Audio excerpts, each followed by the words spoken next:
안녕하세요. 오늘 또 썰러를 찾아주셔서 감사합니다.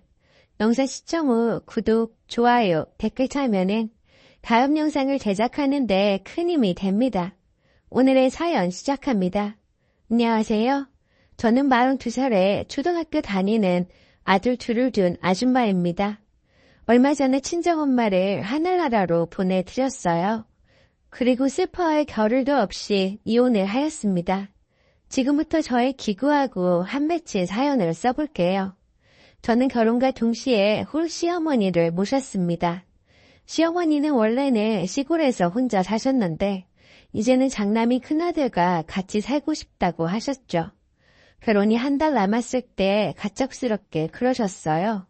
그때 제 나이가 20대 후반이었어요. 저는 시어머니를 당연히 모시기 싫었어요. 그래서 파혼까지 생각했습니다. 하지만 제가 임신을 했다는 걸 알았어요. 그래서 그러지를 못했네요. 제가 임신을 했다고 말하니까 남편과 시어머니는 정말 좋아하더군요. 친정엄마도 이렇게 된 거 어쩌겠냐고 좋게 생각하자고 하시더라고요. 결국 모두의 축복 속에서 하게 된 결혼식이 저에게는 지옥으로 들어가는 문이 되었어요. 하지만 처음부터 지옥은 아니었어요. 제 우려와는 달리 시어머니는 저한테 시집살이를 시키지 않았거든요. 그렇다고 정말 좋은 시어머니는 아니었어요. 집에 계시면서 집안일과 육아를 하나도 도와주지 않았죠. 세탁기 돌리는 것은 물론이고 본인 방도 한번 치우지 않았습니다. 그리고 첫애 낳고 2살 터울로 둘째가 태어났는데 아이들 키우는데 손 하나 까딱하지 않으셨어요. 아들 둘 키우는 건 전쟁이었어요. 어찌나 부잡스럽고 산만한지 한시도 눈을 뗄 수가 없었습니다. 그리고 제가 집안일만 하는 전업주부도 아니었죠. 프리랜서로 일하고 있었거든요. 다른 직장을 다니는 엄마들보다는 일하는 시간이 자유로우니 그나마 다행이었어요. 그래도 시어머니가 조금만 도와주신다면 훨씬 수월했을 텐데 말이죠. 시어머니는 친구들을 만나서 맛있는 거 드시거나 놀러 다니시느라 바쁘셨어요. 하지만 매일 놀러 다니시는 것도 아니고 집에 계실 때가 더 많았어요. 애도 조금만 봐달라고 하면 내가 이 나이에 집에서 손주나 보면서 뒷방 늙은이처럼 살아야겠냐고 하는 거예요. 그래도 집안 살림 가지고 괜한 트집을 잡으며 시집살이를 시키지 않으니 그걸로 위안으로 삼으며 살았습니다. 벌써 결혼한 지 12년이 넘어가네요. 시댁 집안은 가난했다더군요. 남편이 태어나자마자 시아버지께서 돌아가셨대요.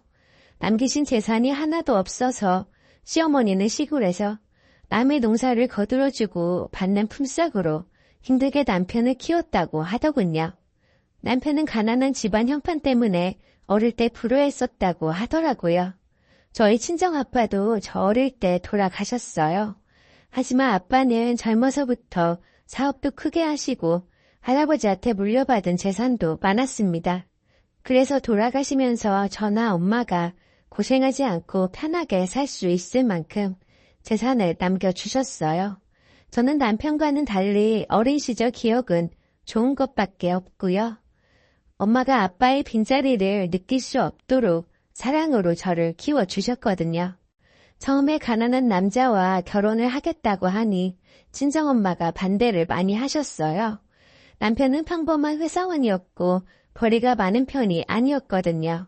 그렇다고 집안에 돈이 많은 게 아니었으니까요. 그때는 무슨 콩깍지가 그렇게 심하게 씌었는지 남편하고 결혼하지 않으면 큰일 나는 줄 알았어요. 제 인생을 다 걸 정도로 정말 사랑했어요. 그리고 제가 임신을 하는 바람에 반대가 심했던 엄마도 마지못해 승낙하신 거죠. 시댁이 가난하니 남편과 결혼하면서 친정 도움을 많이 받았네요. 결혼식 할 때도 엄마가 보태주셨고 결혼하고 나서도 금전적으로 힘들 때면 조금씩 도움을 받아서 생활했어요. 남편의 월급이 있었지만 시어머니 모시고 아이 키우는 데는 턱없이 모자랐거든요. 무엇보다 시어머니가 돈 씀씀이가 해펐어요. 남편 월급이 250인데 그중에 100만 원 이상은 시어머니가 썼습니다. 매일같이 놀러 다니셨거든요. 대충 계산해서 최소로 쓰신 걸 이야기한 거예요. 어떤 달은 200 가까이 쓰신 달도 있었죠. 거기에 아이 키우는데 들어가는 돈이 한두 푼이 아니니 형편이 나아질 리가 없죠.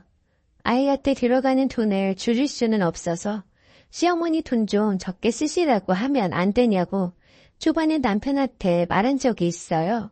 그런데 남편은 쥐뿔도 없으면서 효자병에 걸려서 시어머니가 사시면 얼마나 사시겠냐고 더 풍족하게 못해드려 죄송하다 하더군요. 자기 받는 월급의 절반을 쓰는데 뭘 어떻게 더 해드리고 싶은 건지 모르겠더라고요. 저나 지자식들은 안중에도 없는 거였어요. 애가 크면서 돈이 더 들어갈 텐데 말이죠. 그렇다고 그때는 제가 출산과 육아로 일을 많이 할 수 있는 상태가 아니었고 또 그때 일이 거의 없었을 때였어요. 저와 남편이 결혼 전에 모아놓은 돈은 신혼집 장만하는데 다 들어갔고요. 그리고 제가 훨씬 많이 보탰어요. 갑작스럽게 시어머니를 모시게 되어서 원래의 계획보다 더 큰 집으로 얻어야 해서 모은 돈 가지고도 부족해서 대출까지 받았어요. 없는 형편에 생활비를 쪼개 대출금까지 갚아 나가면서 그렇게 결혼 생활 내내 힘들게 살았어요. 그래서 저는 아이 둘 키우면서도 일을 그만두지 못했네요. 제가 버는 돈이 아무리 고정적이 아니어도 1년을 두고 보면 남편이 번 것과 별반 차이 없었죠. 제가 안 벌면 도저히 생활이 안 되는 거였어요. 그런데 그렇게 산 것을 보상은 못 해줄망정 이렇게 저를 배신할 줄은 꿈에도 몰랐습니다. 6개월 전쯤 이야기예요. 청천벽력 같은 일이 생긴 거예요. 그날은 제가 일한 돈이 들어오는 날이었어요. 계속 일이 없어서 쉬다가 오랜만에 일한 거였어요. 그래서 가족들끼리 맛있는 거 먹으러 갔습니다. 친정엄마도 불렀어요. 엄마를 2달 정도 만에 봤는데 얼굴색도 안 좋고 살이 많이 빠지셨더라고요. 어디 몸이 안 좋으신가 해서 물어보니 요즘 입맛이 없어서 끼니를 걸러서 그런다고 걱정하지 말라고 하셨어요. 제 자식 키우면서 먹고 사느라 바빠서 하나밖에 없는 엄마를 신경 못 써드린 것 같아서 죄송한 마음이 들었습니다. 앞으로 엄마한테 더 신경을 써야겠다고 생각했죠. 그런데 음식을 주문하고 얼마 지나지 않아 엄마가 배가 아프시다고 하는 거예요. 처음에는 대수롭지 않게 생각했는데 갑자기 너무 아프시다고 하셨어요. 엄마는 고통이 심하신지 얼굴도 하얗게 질리시고 식은땀까지 흘리셨어요. 저는 얼른 병원에 가자고 했어요. 그런데 시어머니가 사돈, 갑자기 찬물을 드셔서 그런 거 아니에요? 조금만 참아보세요. 이러더군요. 사람이 아프다는데 바로 병원에 가봐야지 참아보라는 말을 어떻게 할 수 있나요? 저는 그런 시어머니를 한번 째려보고 남편한테 잘 시동을 걸으라고 했어요. 남편은 금방 음식 나올 텐데 이런 개소리를 하는 거예요. 그래서 지금 밥을 먹는 게 중요해? 엄마가 많이 아프다잖아. 라고 음식점이 떠나가도록 소리를 질러버렸습니다. 그제야 투덜투덜 하면서 천천히 일어나더라고요. 화가 정말 많이 났지만 엄마가 아픈 게 우선이었기에 참았어요. 그런데 바보 같은 엄마는 식은땀까지 흘리고 못 참을 정도로 많이 아프면서 자기 때문에 음식 시켜놓고 못 먹게 되자 미안하셨는지 조금만 있으면 괜찮겠지. 일단 밥 먹고 병원 가자. 김서방, 앉게 밥 먹고 가게. 이러시는 거예요. 그 소리를 듣고 남편은 다시 앉으려고 하고요. 저는 엄마 아픈데 밥을 먹는 게 중요해? 당신 뭐하고 있어? 빨리 가자고. 라고 했죠. 이렇게 해서 병원에 가게 되었어요. 병원에 가는 차 안에서도 시어머니는 자기는 멀쩡한데 자기보다 어린데 어디가 그렇게 아프냐고, 자기는 참을성이 좋아서 어지간히 아파도 노란 떨지 않고 아무 소리 안 한다고 하는 거예요. 시어머니 말대로라면 엄마가 조금 아픈데 난리를 친다는 거였습니다. 정말 기가 막혀서 따지고 싶었지만 아픈 엄마를 신경 쓰느라 그러지를 못했네요.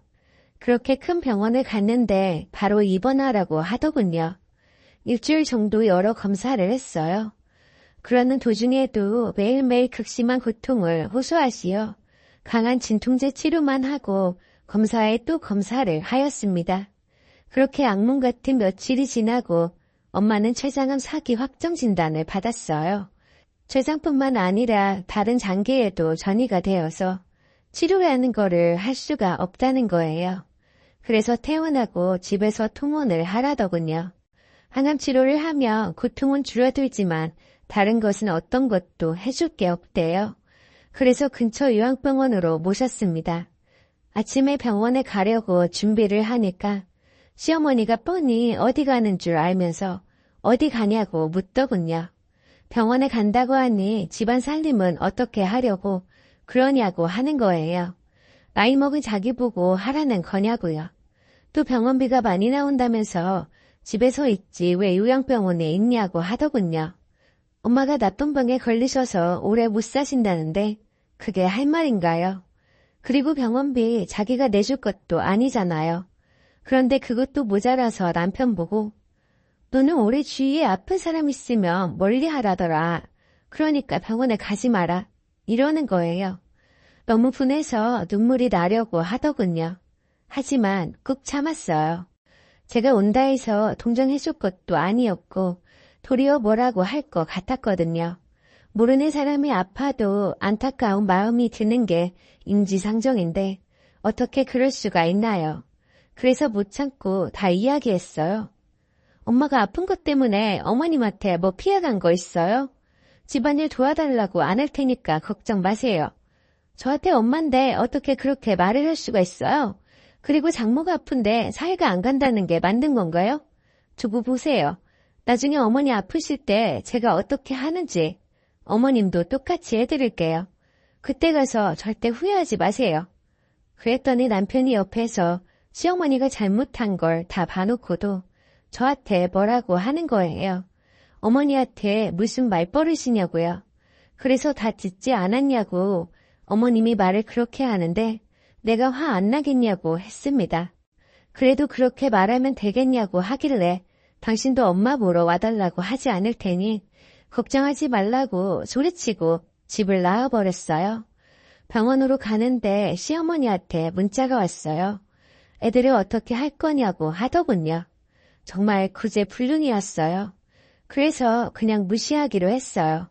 지금은 엄마를 병간호하는 게 우선이라 생각한 거죠. 저는 제일 힘든 사람이 엄마니까 엄마에게 약한 모습을 보이지 않으려고 했어요.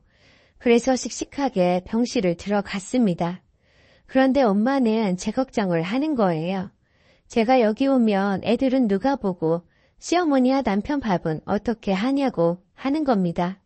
그래서 애들은 시어머니가 봐주시기로 하고 반찬도 다 만들어놔서 밥만 퍼서 먹으면 된다고 했죠.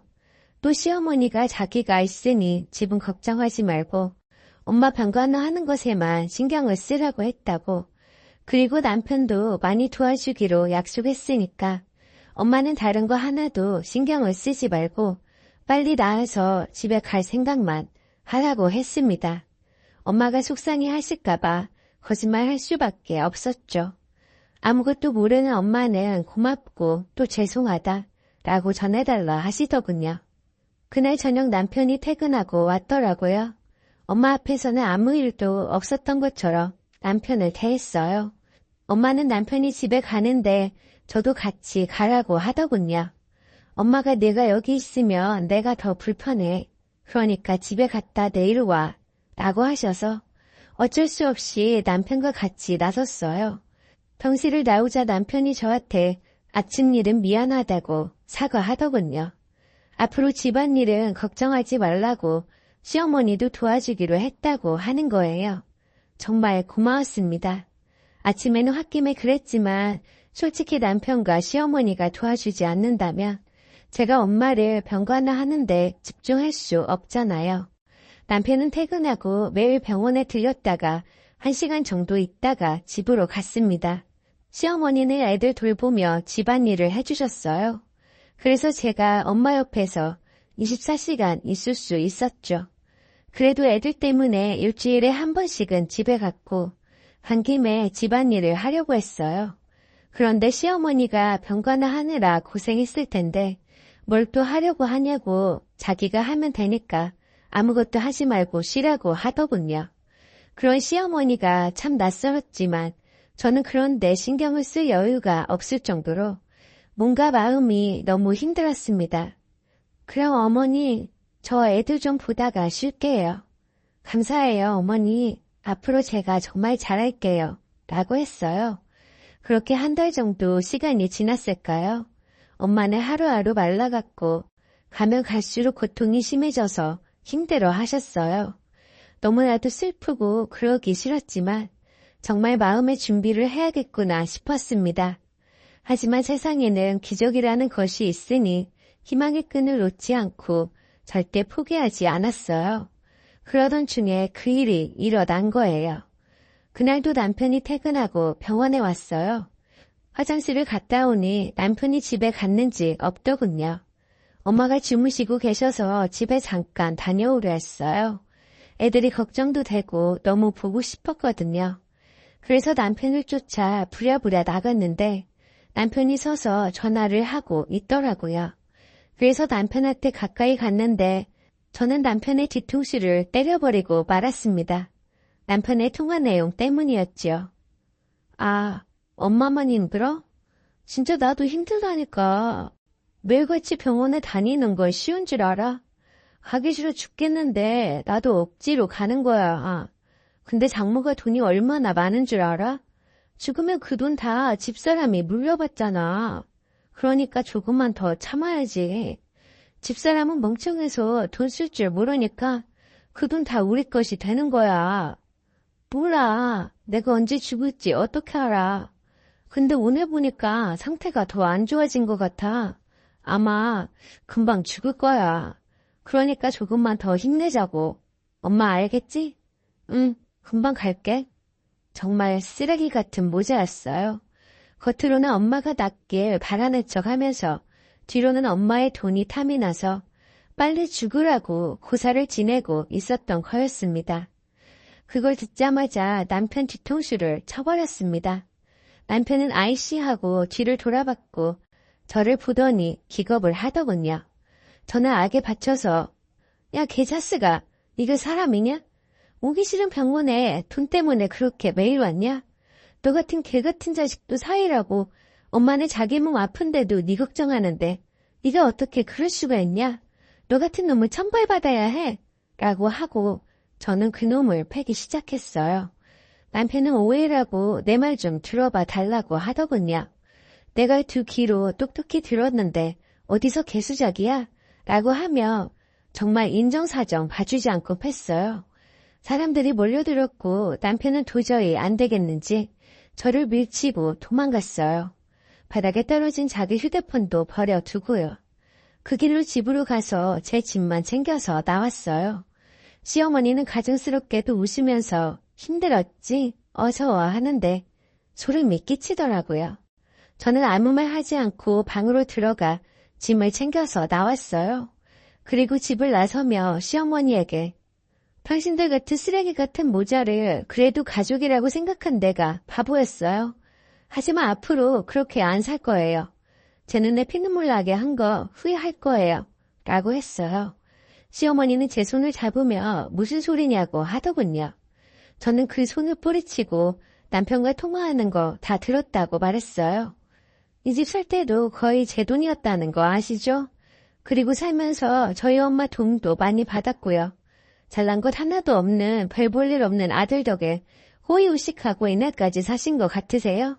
그게 진짜 누구 때문인지 정말 모르세요? 사람이 염치가 있어야지 어머니 같은 사람은 이 세상에 어디에도 없을 거예요. 저 이혼할 테니까 잘난 아들하고 잘 먹고 잘 사세요. 라고 하고 집을 나왔어요. 그리고 병원으로 가지 않고 사촌 여동생네로 갔어요. 충격받으셔서 상태가 안 좋아지실까 걱정이 되어서 엄마한테는 비밀로 하기로 했습니다. 저는 좋게 협의이혼을 하려고 했어요. 그런데 남편이 재산 분할도 위자료도 못 주겠다더군요. 그래서 이혼 소송을 하게 되었고 얼마 전에 이혼이 결정되었네요. 당연히 제가 더 유리한 쪽으로 판결이 났어요.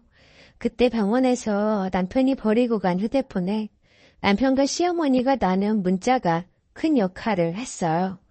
병원에 간 김에 의사를 만나서 얼마나 사는지 직접 물어보라는 둥, 혹시라도 치료받으면 상태가 좋아질 수도 있으니 그러지 못하도록 환자 힘들게 하지 말고 편하게 해드리라고 며느리한테 말하라는 둥, 저희 엄마가 돌아가시는 걸 두고 정말 기가 차는 말들을 나눴더라고요.